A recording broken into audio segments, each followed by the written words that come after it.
Hello বন্ধুরা, তোমরা সবাই কেমন আছো? আশা করি ভালো আছো, সুস্থ আছো। তো আমিও ভালো আছি। মৌসুমি অফিসিয়াল চ্যানেলে তোমাদের সবাইকে স্বাগত জানিয়ে আজকে চলে এলাম রান্না নিয়ে। তো আজকে রান্না করবো ভোলা মাছ। তো দেখো, একটা ভোলা মাছ 400 গ্রাম ওজন হয়ে গেছে, তো 4 পিস হয়েছে। তো সেটাই আজকে আমি ভোলা মাছের আলু বেগুন দিয়ে তরকারি করবো। কীভাবে করবো সেটা তোমাদের সাথে শেয়ার করবো। তো ফার্স্টে দেখো, কড়া বসিয়েছি, তেল দিয়েছি, তেলটা গরম হয়ে গেছে।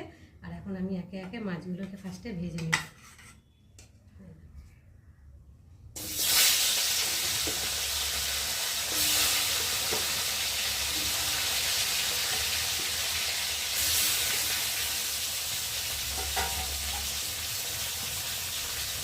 আলুটা কেটে নিয়েছি, দেখো আলু আর বেগুন দিয়ে একটু মশলা মতো তরকারি বানাবো। প্রেসারে যে সবজিগুলোকে একটু মোটা কেটে দুটো সিটি দিয়ে মেরে রেখে দিয়েছি। তো রান্না হবে আজকে, মাছের ঝোল হবে। আর উচ্ছে আর আলু কেটে নিয়েছি, ভাতে দেবো। আর মোচার তরকারি, আজকে খুব সিম্পল রান্নাবান্না।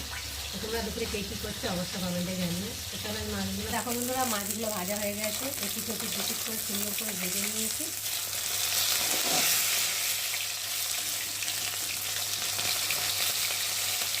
এবার মাছগুলোকে আমি তুলে নেব।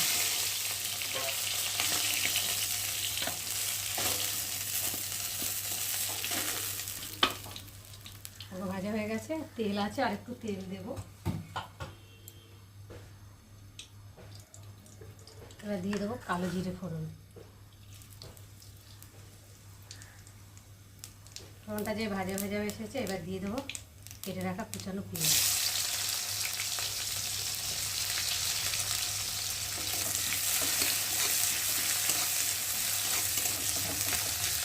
এবার দিয়ে দেবো রসুন। যেহেতু নোনা মাছ তো একটু রসুন না দিলে ভালো লাগবে না। নোনা মাছের একটা গন্ধ থাকে না, সেটা রসুনে কেটে যায়।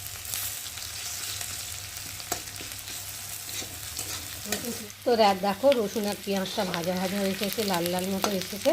আর এখন আমি দিয়ে দেবো কেটে রাখা আলু।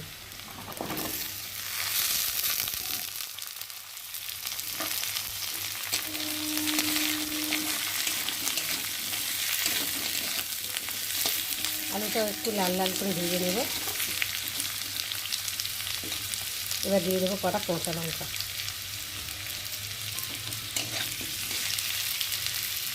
তো দেখো বন্ধুরা, আলুটাও লাল লাল করে ভেজে নিয়েছি। আর এখন আমি পরিমাণ মতো নুন দিয়ে দেবো। দিয়ে দেবো হলুদ গুঁড়ো, দিয়ে দেবো আদা বাটা, জিরে বাটা, দিয়ে দেবো একটা ছোটো সাইজের টমেটো। আমি মশলাটা ভালোভাবে কষিয়ে নেব।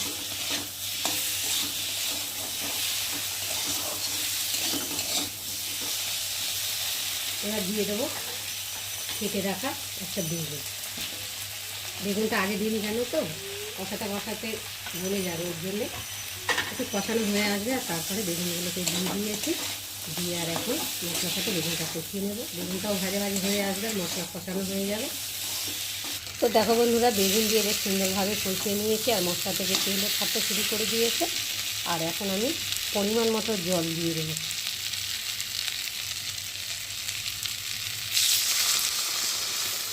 একটু মাখো করবো, তো তার জন্য খুব একটা বেশি জল দেবো না, যেরকম রাখবো ঝোল সেরকমভাবে আমি জলটা দিলাম। দিয়ে একটু ভালো করে নেড়ে দেবো, দিয়ে আর একটু ফুটতে সময় দিতে হবে। তো দেখো বন্ধুরা, ঝোলটা ফুটে গেছে। আর এখন আমি ভেজে রাখা মাছগুলো ঝোলের মধ্যে দিয়ে ফুটিয়ে নেব। দিয়ে একটু নেড়ে দেবো, দিয়ে আর এখন আমি উপর দিয়ে ধনেপাতা কুচি ছড়িয়ে দেব।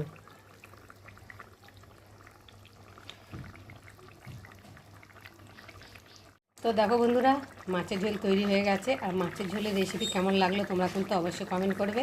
আর ভালো লাগলে লাইক কমেন্ট শেয়ার করো। আর আমার চ্যানেলে যদি নতুন হয় তাহলে চ্যানেলটাকে সাবস্ক্রাইব করে দিও। তো চলো এখন। তো দেখো বন্ধুরা, আমার মাছের ঝোল তৈরি হয়ে গেছে। আর আমি এখন এই যে ঢেলে নিচ্ছি।